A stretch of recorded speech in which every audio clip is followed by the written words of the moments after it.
जी अस्सलाम वालेकुम students Ohm's law and series and parallel resistance combination सीखने के बाद इनको हम लोग अप्लाई करना सीखते हैं। स्टूडेंट न्यूमेरिकल है हमारे पास 13.3, ठीक है। और ये न्यूमेरिकल अगर आप देखें तो इसमें आपने इक्विवेलेंट रेजिस्टेंस यानी कि इस सर्किट की जो आपको सर्किट नज़र आ रहा है इसके आपने टोटल रेजिस्टेंस, टोटल करंट और फिर आपने हर रेजिस्टेंस में से पास होने वाला करंट जो है वो फाइंड करना है, ठीक है। अब इसके लिए स्टूडेंट सोल्यूशन क्या होगा, स्टेप बाय स्टेप आपको इसको सॉल्व करना होता है। तो देखें स्टूडेंट, ये है हमारे पास सर्किट। अब पहले आप सर्किट को समझने की कोशिश करें, जो सर्किट हमें दिया हुआ है उसके अंदर क्या क्या चीज़ें हैं। तो स्टूडेंट देखें, हमारे पास R1 और R2 दो रेजिस्टेंस हैं जो कि स्टूडेंट्स इन पैरेलल हैं। ये बात आपने पहले याद रखनी है।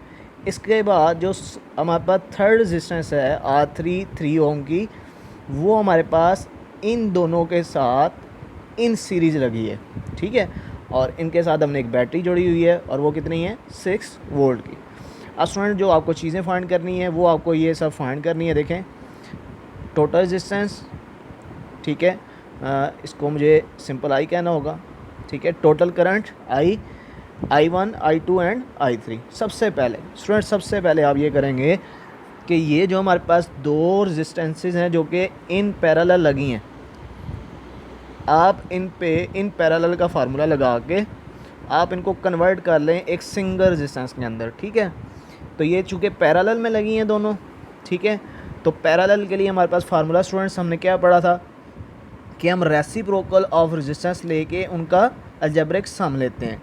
यानी कि देखें, इनकी जो टोटल रेजिस्टेंस है ना R1 और R2 की, जब मैं ऐड करके टोटल रेजिस्टेंस बनाना चाहता हूँ उसको मैं R प्राइम बोल रहा हूँ, ठीक है। तो मेरे पास 1/R प्राइम कैसे आएगी students, 1/R1 plus 1/R2। Parallel है इसलिए रेसिप्रोकल में लिख के ऐड कर लेते हैं। तो 1/6, ठीक है। R1 6 थी, R2 भी 6 है, तो स्टूडेंट एलसीएम आएगा 6, ऊपर 1 + 1 ऐड होकर 2 हो जाएगा, तो 2/6 कैंसिल करें 1/3। अब स्टूडेंट मैंने आपको बताया था कि आपने यहाँ पे रेसिप्रोकल भी लेना होता है। तो जब आप रेसिप्रोकल लेंगे तो क्या आ जाएगा आंसर हमारा 3 ओम। तो स्टूडेंट्स हमने अभी तक फ़िलहाल ये किया है कि इन दोनों रेजिस्टेंसेस जो कि पैरेलल में लगी हुई हैं उनको हमने पैरेलल के फार्मूले से एक सिंगल रेजिस्टेंस R प्राइम में कन्वर्ट कर लिया, ठीक है। तो अब मैंने R प्राइम को इस तीसरी रेजिस्टेंस के साथ जोड़ के ये आपके सामने सर्किट बना दिया। अब ये हमारा सर्किट सारा किस में आ गया है, सीरीज़ में आ गया, ठीक है। अब चूँकि ये सीरीज़ में आ गया तो अब मेरे लिए बहुत आसान है टोटल रेजिस्टेंस निकालना, R इक्विवेलेंट निकालना। R इक्विवेलेंट निकालने के लिए स्टूडेंट हम सीरीज़ जो कॉम्बिनेशन होता है उसमें क्या करते हैं कि जो रेजिस्टेंसेस मिलती हैं उनको सिंपली ऐड अप कर लेते हैं, कोई रेसिप्रोकल नहीं लेना होता।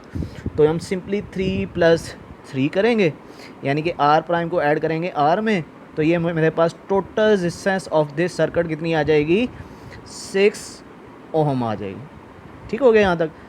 इसके बाद हमने निकालना था स्टूडेंट टोटल करंट। अब करंट के लिए हमारे पास फार्मूला क्या है students, Ohm's law, V = IR।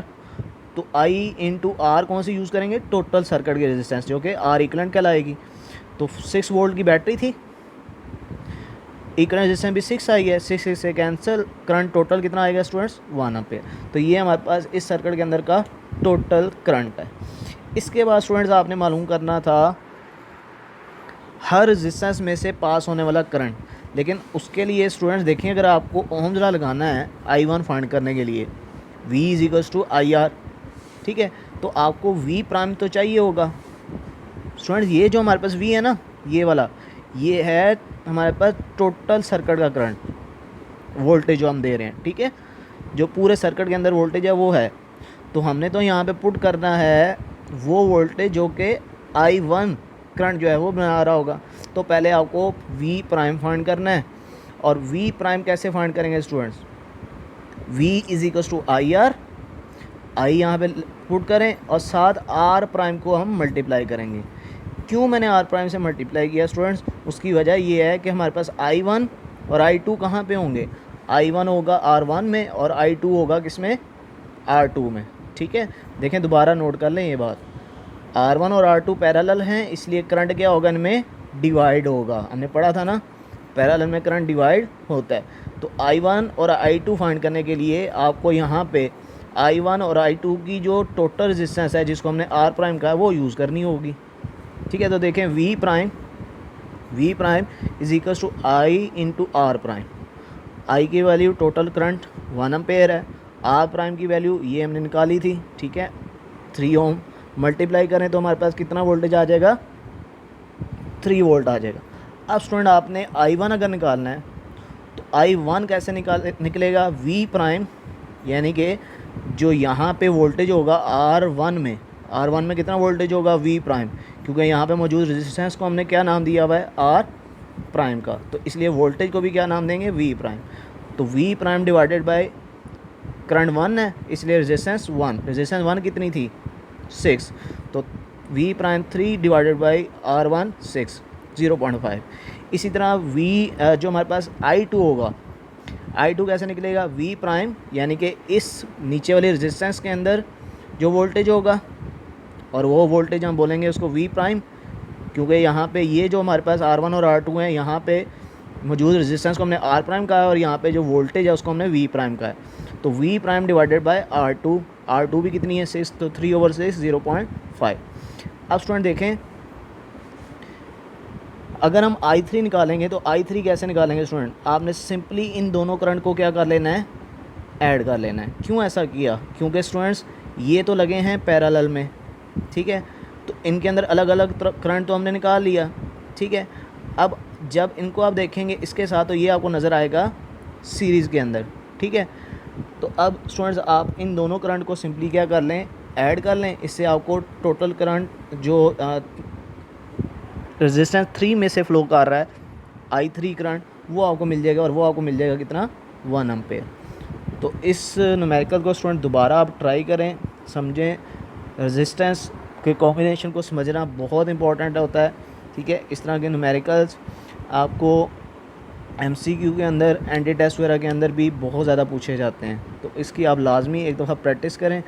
और फिर भी अगर कोई प्रॉब्लम होता है तो आप मुझे कॉन्सेप्चुअल फिजिक्स के इस चैनल में कमेंट सेक्शन के अंदर आप दोबारा पूछ सकते हैं। इस चैनल को आप अपने दोस्तों से भी शेयर करें ताकि ये चैनल जो है वो आपके बहुत सारे दोस्त देख सकें और फिर इसी से जो है वो अपने FSC पार्ट 2 फिजिक्स की तैयारी भी जो है वो कर सकें, ठीक है। अल्लाह हाफिज़।